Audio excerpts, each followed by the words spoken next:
Dark circle বর্তমানে একটি সাধারণ সমস্যা। এর প্রধান কারণ স্ট্রেস, রাত জাগা, মোবাইল ব্যবহার করা, এছাড়াও পানি কম খাওয়া, যার ফলে আমাদের চোখের নিচে ত্বক পাতলা এবং নিস্তেজ হয়ে পড়ছে। তাই এই ডার্ক সার্কেল রিমুভ করার জন্য আমরা অনেকে অনেক সিরাম, অনেক I jail, eye cream use করছি। কিন্তু কোন ধরনের সিরাম, কোন ধরনের জেল, কোন ধরনের আই সিরাম ব্যবহার করব আমরা কেউই জানি না। এবং আই সিরামের মধ্যে বা আই জেল অর আই ক্রিমের মধ্যে কি, কি ingredients থাকা উচিত তা কিন্তু আমরা সঠিকভাবে জানি না। তাই আজকে আপনাদের সাথে শেয়ার করব আপনার প্রপার এই প্রবলেম থেকে বেরিয়ে আসার জন্য আপনার আই জেল অথবা আই ক্রিমে কি, কি ingredients দরকার। যেমন আপনার আই জেল অথবা আই ক্রিমে অবশ্যই ভিটামিন সি জাতীয় ingredients থাকা উচিত।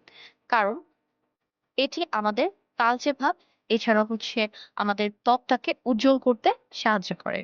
ক্যাফিন, ক্যাফিন আমাদের চোখের নিচে ক্লান্তি কমায় এবং চোখের ফোলাভাব কমায়। তাই অবশ্যই আপনার আই জেল অথবা আই ক্রিমে ক্যাফিন থাকতে হবে।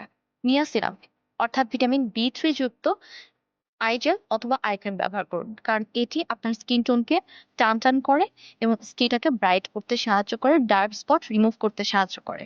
রেটিনা যুক্ত আই জেল অথবা আই ক্রিম অথবা আই সিরাম ব্যবহার করবেন।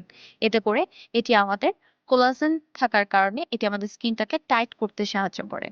লাস্টলি হ্যালোরিনিক অ্যাসিড যুক্ত আই জেল অথবা আই ক্রিম ইউজ করবেন। কারণ এটি আমাদের স্কিনকে মসৃণ রাখে, অর্থাৎ স্কিনের আর্দ্রতা বজায় রাখে। এই ইনগ্রেডিয়েন্টস যুক্ত আই জেল অথবা আই ক্রিম ব্যবহার করলে আপনার চোখের নিচের চারপাশের কালো দাগ অনেকটা ধীরে ধীরে কমে আসবে। ফলে আপনার চোখ হয়ে থাকবে এবং আপনার চোখের কালো দাগ দূর হবে এবং আপনার চোখ হবে অনেক সুন্দর এবং উজ্জ্বল। ভিডিওটি ভালো লেগে থাকলে এটি লাইক দিয়ে যাবেন অবশ্যই।